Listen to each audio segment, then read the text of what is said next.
welcome to the Improvisors podcast. I'm Neil Thomas, and this is my co-host, Kevin Janes. In this series, Neil and I are relishing chatting with performers about their history, their approach to improvising, and also their creative and generative processes. And today we'd love to welcome Penny Barron, who starts this conversation musing upon her relationship with improvisation. Yeah, so I've got a very long and complex relationship with improvisation. 33 years. I'm a theatre maker. I'm a theatre maker, a dancer, a performer. I work out in the field of performance and connection with audience, and have done. And, you know, alongside my practice, like underpinning, I have always, since 1990, I have always had an improvisational practice, solo, and also, like, you know, with Born in a Taxi as a collective. And so I work with the whole spectrum of improvisation, from what you might call pure open improvisation to using it as a tool for devising. And what I'm finding really interesting is what I'm thinking about is the aesthetics of improvisation this morning that came to me, because, you know, I'm building up to doing a 2-week season in a theatre, and people are asking me, but what is it? How do we get people along? And I'm like, yeah, because everything that is on is a play. And, you know, everybody, it's about something, and it's, you know, people have thought about it as the dramaturgy. And I'm thinking to myself, well, two things. What is it? But also, and my answer to that, okay, it's theatre of the vulnerable. Because I was thinking about how I have this love relationship and a hate relationship with improvisation. Because when I'm practicing with my friends, it's a safe place. It's always important to have a witness. And why I keep coming back to improvisation is I get to experience what it is to see, say, the genius visit. And I say visit because I don't think anybody has it. I think and when I say the genius, when something just arrives in its own perfect form. As improvisers, we get to experience and witness that quite regularly. As a theatre maker who's using it as a devising tool, you experience that in a moment, and then you watch it fall into chaos, and you go, oh, let's choose that good moment and put that good moment, that good moment. You start to structure around the good bits. Now, when you're performing improvisation, what's really interesting, if you're in a culture, like I would say the improvisational culture of what is in Melbourne it's a tracksuit pant culture. The aesthetics are tracksuit pants. Now, as a theatre maker, I am interested in framing improvisation to raise its value, to raise how it's seen, to make it more accessible to a general public. And so I straddle a theatre culture and an improvisational culture. And I would say I've been interested via my work with Born in a Taxi as building bridges across that. And what's interesting is when you put this culture into the theatre culture, is what you meet is terror. What if it doesn't work? You know, all the terror. And I've been interested in why I feel like last night working at the Bell, you know, my feelings about the work. And I'm going, oh, what is my discomfort around not knowing what I've done, not knowing what I'm going to do? you know, and I go, it's vulnerability. You know, I come to work and it's the unknown, the unmanifested. I don't know that part of me because it's unconscious. That's the point. So when we come to improvise, you know, we open a portal to the unconscious. Now, what is in there is a great hot mess. Now, it can be brilliant, it can be painful, but what it is improvisers is we commit to being vulnerable and open and being in a space with an audience. It's a sharing space. It's not like when I make a piece of theatre, I've got an idea and I want to get it across to you. You know, people say, but what's it about? And you're going, oh, fuck, what is it about? Well, it's not about any other thing that goes on in a theatre, because it's about a sharing, and it's about entering a vulnerable space of fear and hope and promise together, and understanding that that is a process work.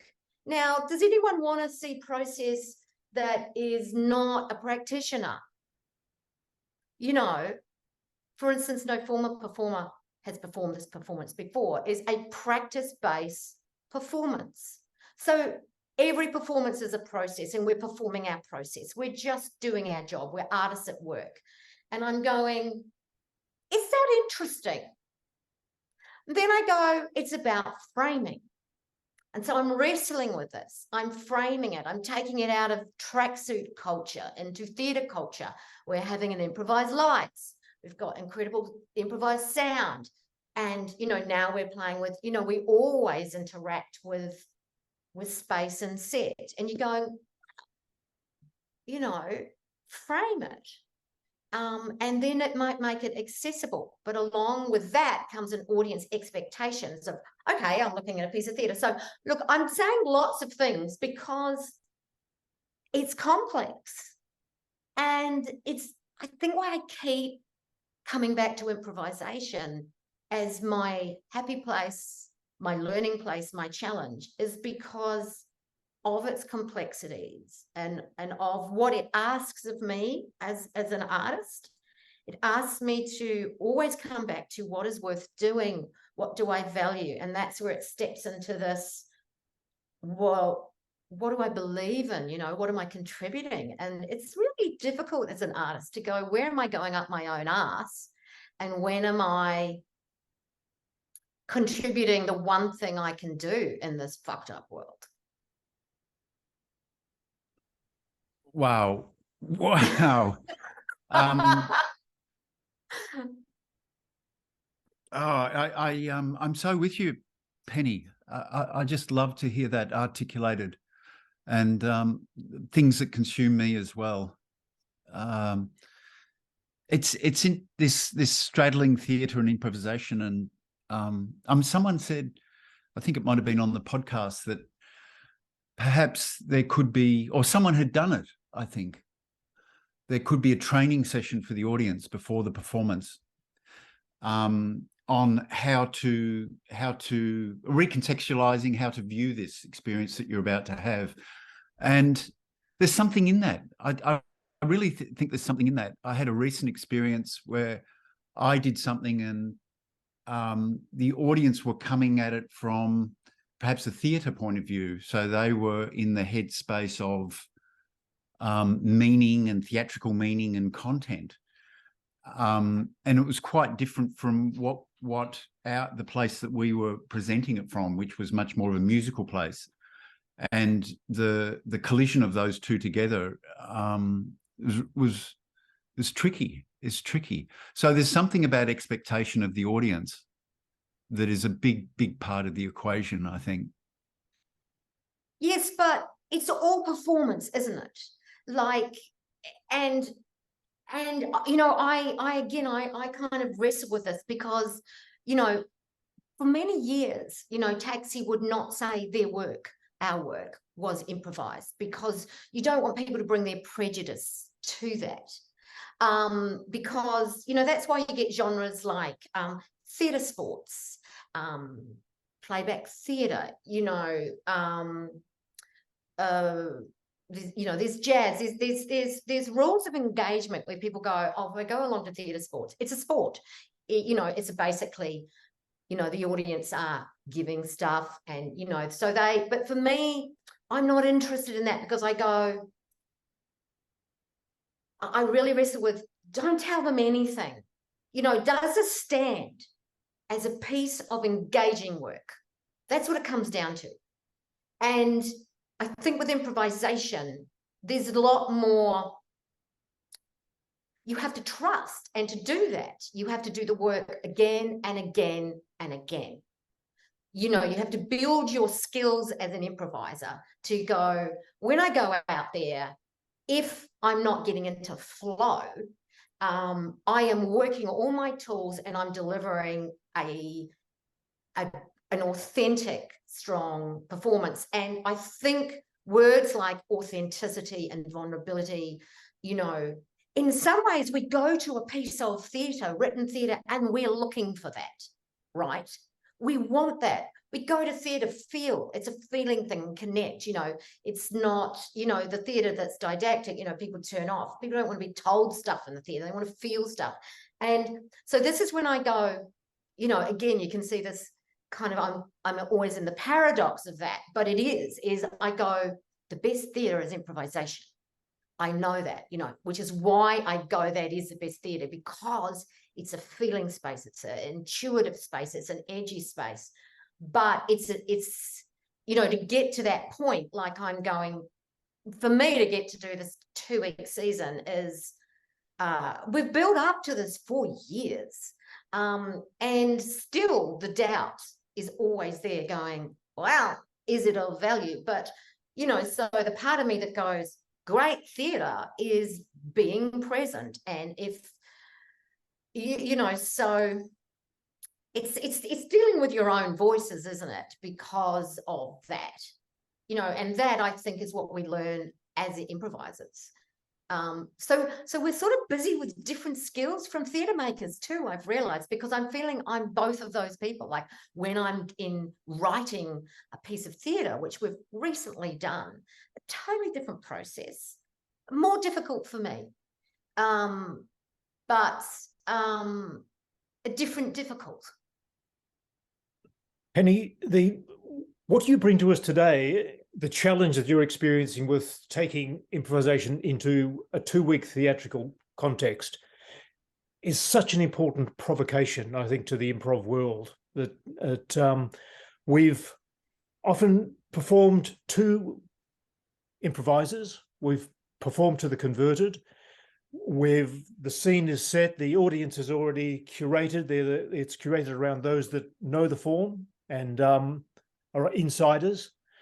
So this is such a wonderful edge that you're provoking today, these considerations about performing within a cocoon to taking it outside of and to letting it stand up on its own, let's call it feet, without tracksuit, and to stand as a piece of theatre. It'd be great if you could talk a little bit more about that, because I think it's a provocation that the improv world needs. Yeah, I agree. And I feel like in some ways, because I work in both those spheres, I feel this is my job, actually. That's why I do it. I go, if I'm going to do anything for the improv community, and I think I stand strong with Andrew Morrish on this, is raising it as a performance genre in its own right. Now, getting back to, the genre of improvisation, of course, I've cited we know the genre of jazz, we know the genre of theatre, sports, playback, so forth. But when you're going improvisation that uses all the trappings of theatre, if you like, all those, again, talking about framings, to go, if we bring the elements of theatre, all of the elements, that's where I go. You've got the tracksuit, sort of the aesthetics. So we're busy with this aesthetics now, is going. And then now I would say, Neil, you and your beautiful comrades creating the windows, for me, was a genius frame for improvisation. And I would say when we, you know, I also was born in a taxi, we work out in the street. The street is our frame. We improvise, that's all you can do. So when you're in an uncontrolled space and doing outdoor street theatre interactive work, I feel that has fed mine and Born in a Taxi's robust relationship with improvisation, because when you're in an uncontrolled space, all you do is response. Now, the theatre is a controlled space, and the contract with the audience is you sit there, you watch us. So that's less exciting, actually.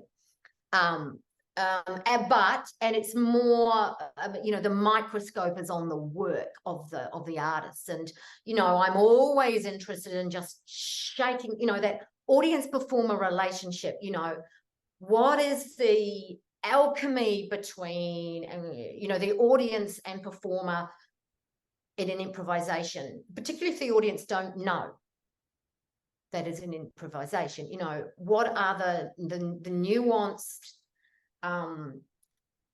things you can rattle with your audience or introduce or sparkle that make them come alive to the work.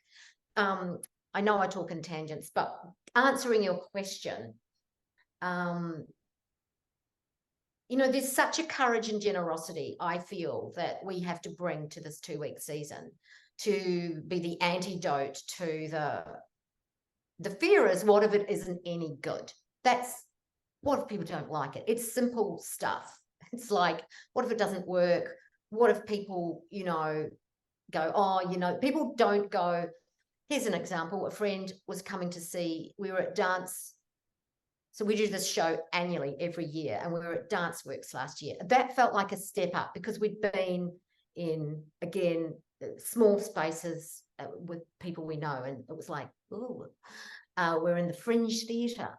And so we had people come along who'd never seen the work, and that was a real litmus test, because we're like, is it accessible to other people? And what we learned is, yes, they got it. They got the aliveness. They got it. And that was reassuring. That was like, keep going. People like it. And I think, in fact, we got nominated for a Best Dance and Physical Theatre, which at 56 was, you know, great. Didn't win it, but just the fact that people go, oh. So it's pushing that boundary every year. It's going, put it out there. How do you get it in front of a different audience? So for us, going to Theatre Works is, well, we're not now in the context of dance. We're at, you know, there's a different audience there. So for us, we're going, great. We are exposing it to people that are a different audience, getting people through the door. Of course, everyone's going, we don't know how to get people through, don't know how to talk about it, you know.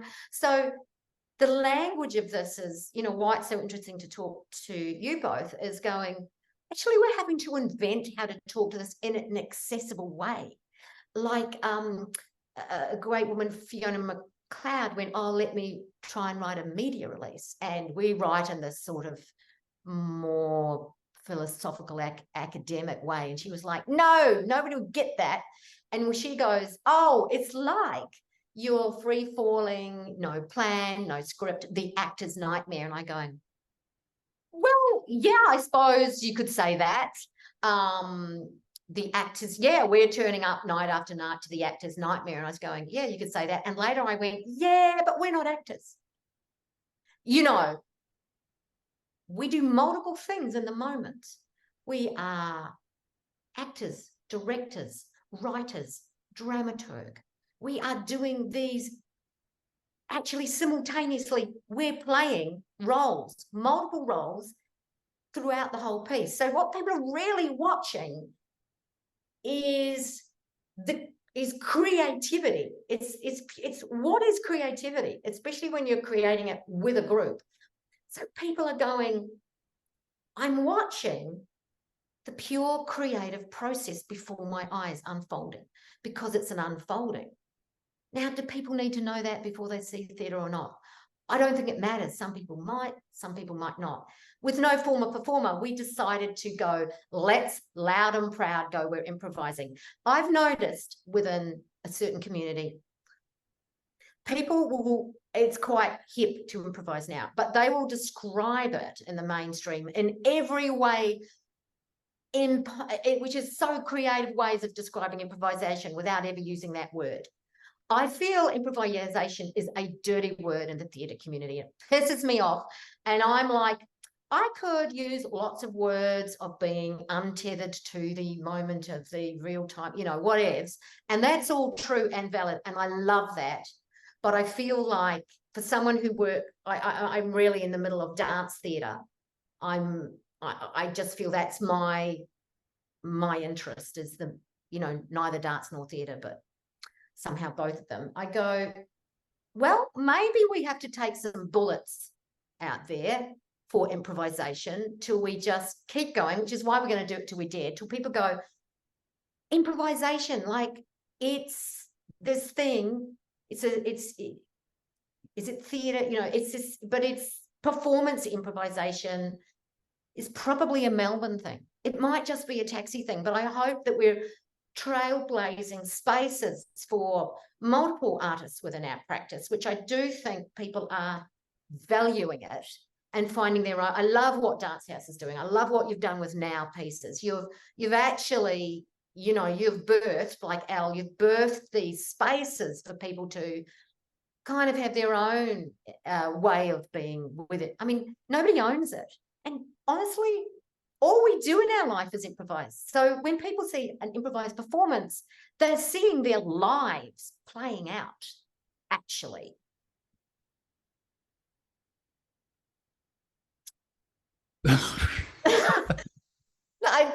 I do go in a lot of different directions.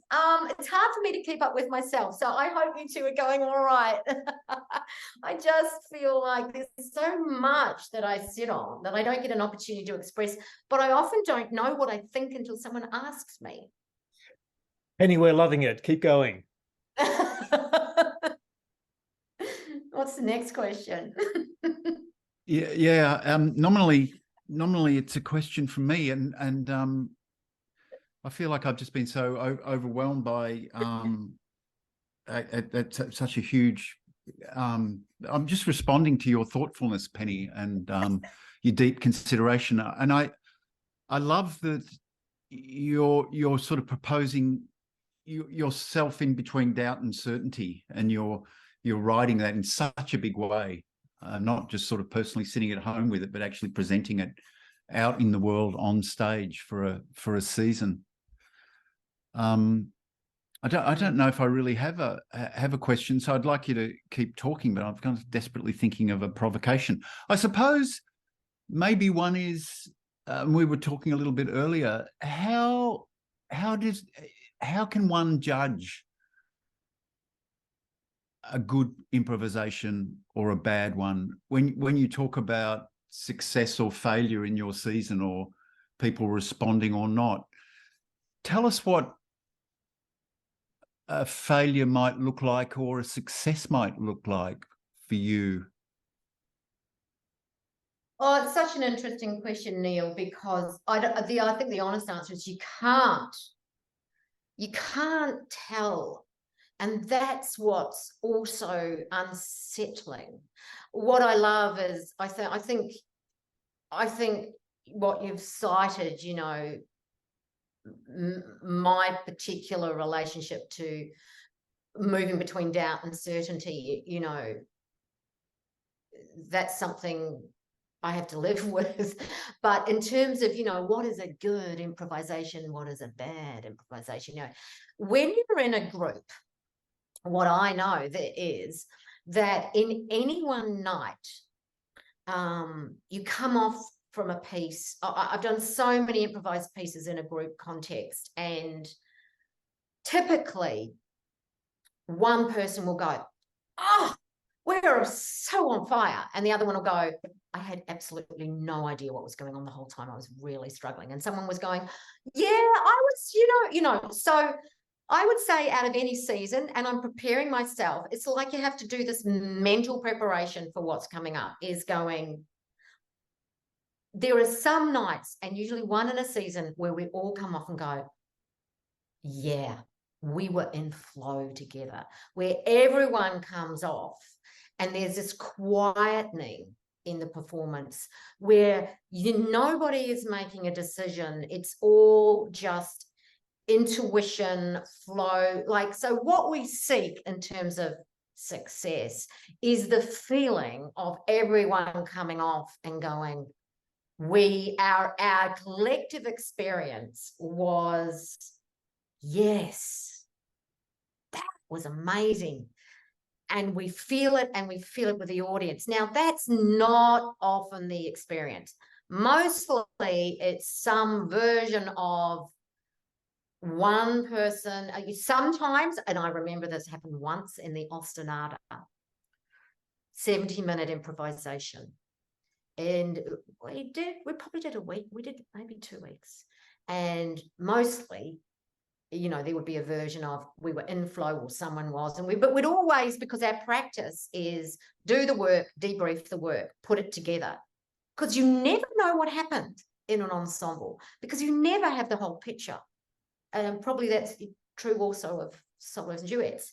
The audience are the only ones that see that, and the audience come with them and their story. So what one audience gets inspired by, as we know, and what another, you know, somebody might go, that was amazing. Someone go, that's the worst thing I've ever seen. So, you know, in terms of success and failure, I love those words because they're so strong and difficult, and they've been totally colonized. I think it's you know, we've got to claim those words back and go and soften them. They're very hard words because they're very, we were talking about that earlier, you know, they're hierarchical.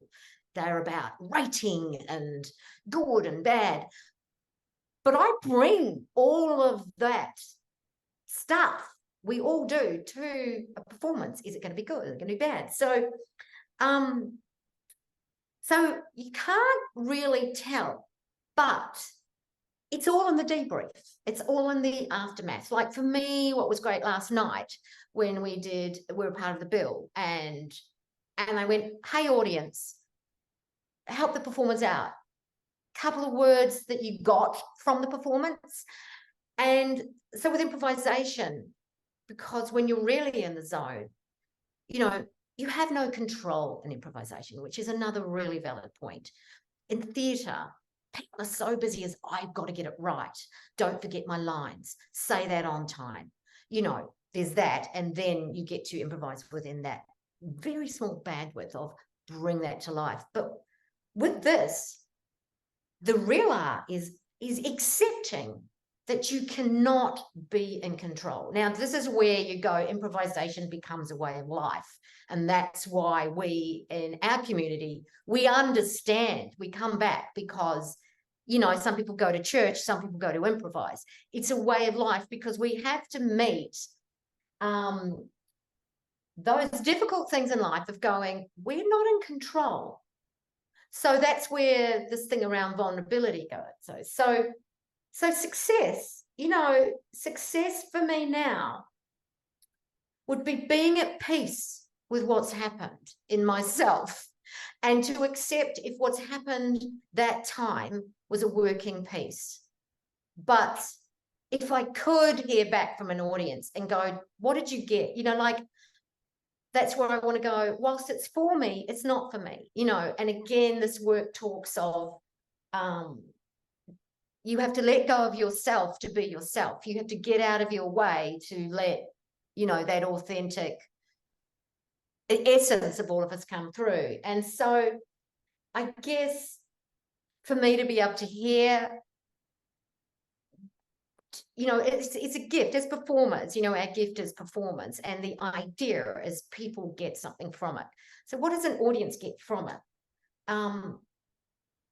And we don't know that, but to hear last night and go, oh, people got, you know, for me as an artist, I go, if people feel inspired to create, then I guess I've done my job. So my hope is that in a season, success is people come out with an inspiration to be closer to creativity in their own lives.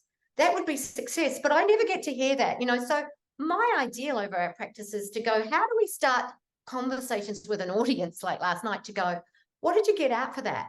And what are you going to do with that when you walk out the door? You know, for me, I saw one of the turning points in my career was when I went to see Deviate Physical Theatre.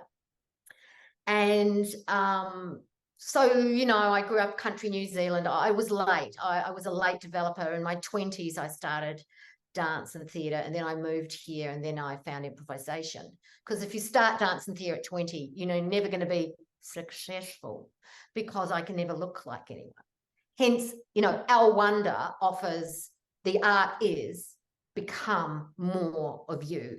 I love that about like what Al Wonder gave me was the gift of you can be highly trained and highly articulate at your style. And so that's what I've been busy with for 33 years, because I couldn't do anything else. So there was L in terms of my main influences, but it was seeing Deviate Physical Theatre, because I just love physical theatre. And I saw what I think was Wendy Houston. I saw this woman dancing, and I saw myself. I saw another self. It wasn't me, but I saw a possibility of what she gave me. She was so in her body and so powerful. And I remember at that point, I was working in the caring industry, you know, just as OT and you know, just caring for people, because I thought, well, we're in this world to help. But when I saw her dance, I was released. I went, I feel I can see myself in a place of pleasure, and that is freeing, and that's a gift. So, you know, I suppose in terms of what I'm seeking in my practice is, can I be in a place of pure creative presence and pleasure that ignites that space in my audience, so that somehow we live in this shitty, fucked up world with spaces of pleasure and joy. And what's interesting is to find it in front of the audience gaze, and to meet all of that bullshit about being good and successful. Like, that is the work, because we carry that every day. And I struggle like crazy with that. And so, you know, that's why I'm just always in this beautiful, complex conflict in myself with it. What a life. Penny, I'm wondering if we could linger just a little bit longer around the relationship to audience, because I think for many of us as performers, this is really central to what interests us. There's performing to improvisers who are geared up into knowing what it's like to improvise. There's a lot of generosity, and there's a lot of acceptance that what happens out there is I think Andrew uses the word, it can be a very lumpy performance, but very appreciated, because we're watching in the moment emergence of material. It's alive, it's on that edge of emergence, and we're very potentially energized by it if we're attuned to that knowing. But for those who aren't attuned to that knowing, there's something about how is it appreciated? And is it the fact that being on that edge, it's energizing, it's unknowing, it's the material is emerging in the moment, and there's something about us all being on that edge, both performers and audience, in appreciation of what it's like. Can you comment on that? Just to ask you a bit more about the question, I understand, are you talking about an audience who understands they're watching performance versus an audience who doesn't have a relationship to that? And I'm wondering about the difference, because that's something very central to what you're talking about today, Penny. An audience that's knowing, and an audience that's not knowing. And I think I'm just pondering what the difference implies. Yeah, well, I think what is interesting with an audience who doesn't know I mean, I think that's where I talked about an audience might have preconceived or prejudices or some relationship to improvisation. Anyway, you know, everybody has heard that word, you know, and so this is where I'm super interested in let them know, don't let them know, you know, and I feel like I've experimented over these 30 years with that palette, and are currently committed to let them know, and there will be people who will be coming to that audience who are improvisers community, theatre community, hopefully somebody's grandmother who doesn't know what they're coming to. So, you know, I guess it's about getting much more. Well, what I'm curious in, again, is how can I elicit response, like honest response from my audience? And, you know, how can you have conversations with people who have certain expectations around that? How do you meet those prejudices? How can it undo things? I mean, a typical response to people who don't have a relationship to improvisation, if it's worked, is they'll go, oh yeah, but that bit can't be improvised because that was fantastic. That was, you know, that was so brilliant. So you must have worked that out. Interesting, isn't it? I go, that is improvisation. It's because we haven't worked it out. We can't fuck it up. You know, we mess things up through thinking and working them out. So what it talks to is our lack of understanding and appreciating our creative minds. You know, every day we are in our executive functioning organizational mind, the idea that if we can work everything out, you know, the human mind and how we operate is brilliant, but we absolutely prioritize in our culture. I'm sure there's a technical way, you know, which part of the lobe, which part of the brain, which part of that functioning, but we elevate one part of our functioning and mind in our society. I would say that's quite cultural as well. But, you know, this lack of value, appreciation of that creative mind, which is, in my opinion, more brilliant. Like when something's done the first time in improvisation, the timing will be perfect because it's come out in response to what is. When we go back and rework, you know, if in devising, we'll go back and then it doesn't work and we have to get back to what it was.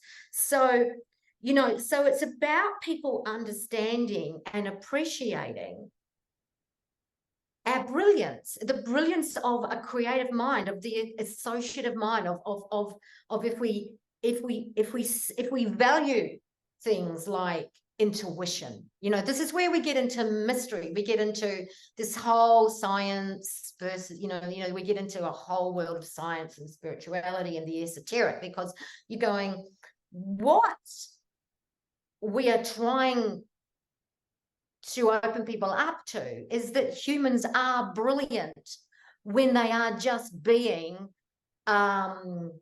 with parts of themselves that aren't about control and organization, that are about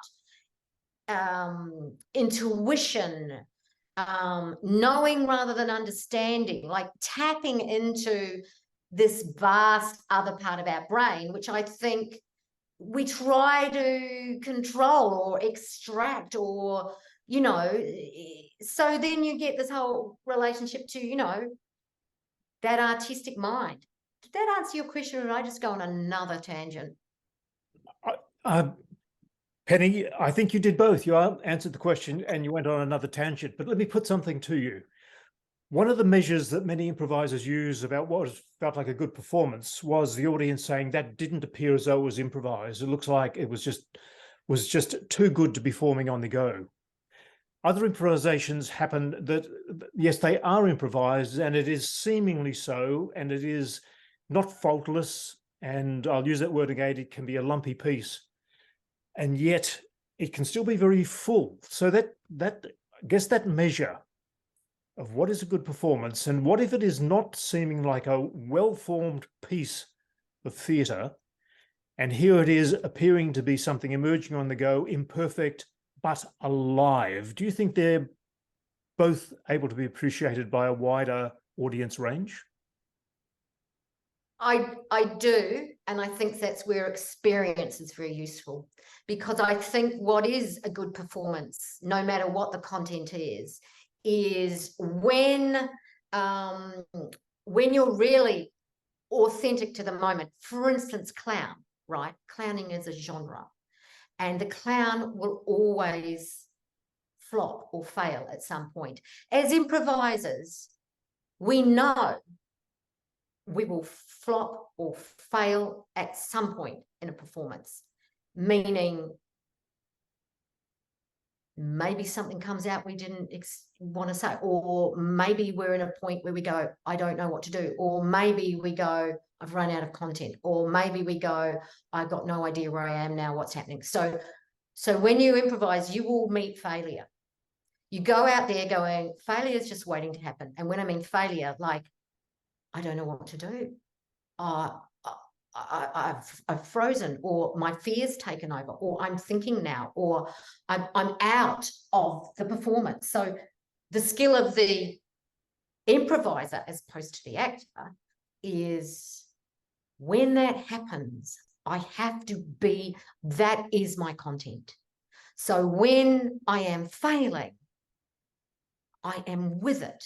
I am failing publicly. I am absolutely backing this. And if you're not experienced, for me, an improvisation, and when I watch it, is not working, is when someone's backing away from what is, and they're going into their head. And that's for me. When I am backing away from what's happened, I'm panicking, I'm getting into my executive functioning, I'm trying to solve it. And so what's happening is I'm getting into my head. And so I have to train myself to deal with the critic and go, okay, I don't know what to do now. This is happening. This is my artistic content. And that's where you have the skill to go, how do I choose it as an artist to convert this, not knowing this failure, this isn't working, into this isn't working, this is my content. And so that's, I feel like I'm always forgetting your question, but I feel like that's maybe harping back to how you can never fail by failing and understanding what to do with it. And as an experienced improviser, I know that's my job. I know I'm going to feel like I'm failing sometimes. And if I'm really going to deliver a good performance, I have to be honest about that in the moment. And I don't know what that looks like. And I think it's possibly very uncomfortable for everyone in the room. And that's theatre. Theatre is not always comfortable, but it is authentic. I can flail without fail. I can fail with flail and turn that into the content. I was just listening to you spark to thinking about the sense of self. And I was thinking about great theatre experiences that I've had. You go in, the lights go down, it's dark, and stuff happens for you. You don't even realize you're sitting in a seat. You don't, and you're taken on this ride as an audience member. You're kind of gone, and then it's the end, and you're so sad that it's finished. That moment where you were completely another, somehow so engrossed in what was going on, identifying with the characters, you were moved. And then I relate to that as a performer as well, that same experience, what I really enjoy when you lose yourself. And somehow perhaps it's the thinking self, the conscious self is gone, and you're just in this experience of what's happening. You don't need to decide, actually. You're just there. I was wondering whether the notion of perhaps a success or the job of a theatre practitioner, or reframing what you're saying, Penny, might be to lead people into that experience. For yourself, you're losing yourself, and that act of vulnerability and courage required to do that inspires and leads the audience into that space. I wonder if you had a comment around that. Yeah.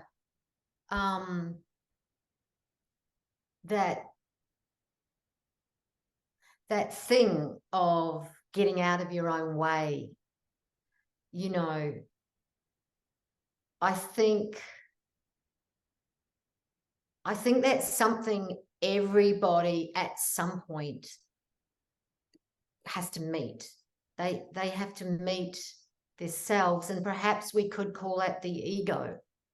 You know, there's lots of language around ego, and it's used in many ways, but for the purposes of this conversation, it's kind of, I've been thinking a lot about ego, and what sits under that is authentic self. And I'm using ego probably in the negative sense of the word, of the constructed mask, the things that are protective and defensive, that's something we've built up as our identity.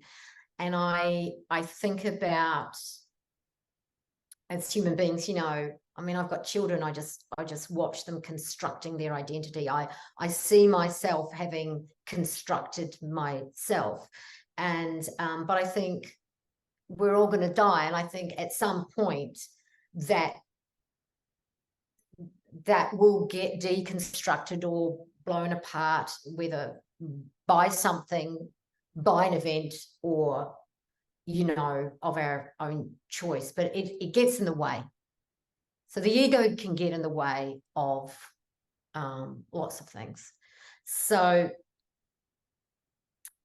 in theatre, and perhaps in anything where you really are, again, one with the situation, where you're not in your way, where you're your authentic self, and everybody has that. Everybody knows that experience, I hope. You know, whether your thing is, I'm fully into the cooking, or I'm fully into the sport, or I'm, you know, everything's quiet, and so there's no self. You know, I tend to think we have our big selves and our little selves, and I go, in the theatre, as you've described, the theatre is a sacred space. You know, I've made a joke about the church earlier, but I go, you know, where are those sacred spaces where we come to meet ourselves, our big selves, communally? The theatre is a communal space. It's a way for communion together. And that's why when you have a great theatre experience, you feel that connection and that largeness. And you know, I think that's what I seek in my theatre life. I think it's what I seek in my private life, getting out of the things that are in the way of that presence with self and other. So I mean, for me, that's a painful thing. You know, the ego and the self does not want to, it again, it's this thing around control and not lack of control. And so we as humans, you know, for me, and I'm getting to why improvisation, because I think when the lights go down and we're in a space of communion together, and if as a performer you're really turning up to asking your ego, I have to leave my ego behind, and I have to create a portal for my you know, my big self, meaning the self that we feel now when we're really together, when we're not busy with our small problems. And so for me, the communion of that is where we meet in a heart soul space where we're not ourselves, where we can be any one of us in the room, where we're in, again, that mysterious place of the unmanifested, of the imagination, of the mystery, where that's the role of religion, really, but it's just got lost. It's the role of we are these beings. And I think, you know, many Indigenous cultures, you know, live that or have done until we've sabotaged that. You know, in all of us, we have that. We have that desire to remember who we truly are. So my hope is in theatre is if the magic space we go in together is one of not being ourselves, but of being one, for want of a, you know, very possibly daggy way of putting it, but, you know, where we all dissolve into, I guess it's a space that's essentially one of a feeling of love that holds pain and fear, because pain and fear are always available to us, but we can't be with that all the time. It's too hard. So, you know, how do we create these pockets of it's all okay, even though it's all not okay, you know? So I'm hoping that, you know, great theatre, and because of every improviser knows we all have to go through these hoops. And you can be a great improviser in your first moment of improvising. You can go out there, and I've seen people, the best work I've seen has been in the studio, because someone will just turn up, they've never done it before, and they're just taken over by this thing they never knew they had. So we're looking for those parts of ourselves in our daily, banal, boring existence, I guess. Penny Barron, what a remarkable conversation. You used the word dissolve. We're going to need to dissolve soon and finish this session. I want to toss up a few words. Penny Barron, elder in the deeper sense of that word, theatre maker, performer, director, teacher, grounded philosopher, inquirer, deeply curious person. Thank you so much, Penny, for your time today. And over to you, Neil. Thanks, Pen. Brave warrior of the spirit. Thank you. Thanks for the chat, and thanks for everything you're doing for everyone all the time. I want to thank you both, because I feel I am with elders, people that are on the same journey, who I admire and respect for all the same reasons. And I appreciate the acknowledgement and the appreciation, because we don't get that enough in life. And it means a lot to hear that from you both. So thank you.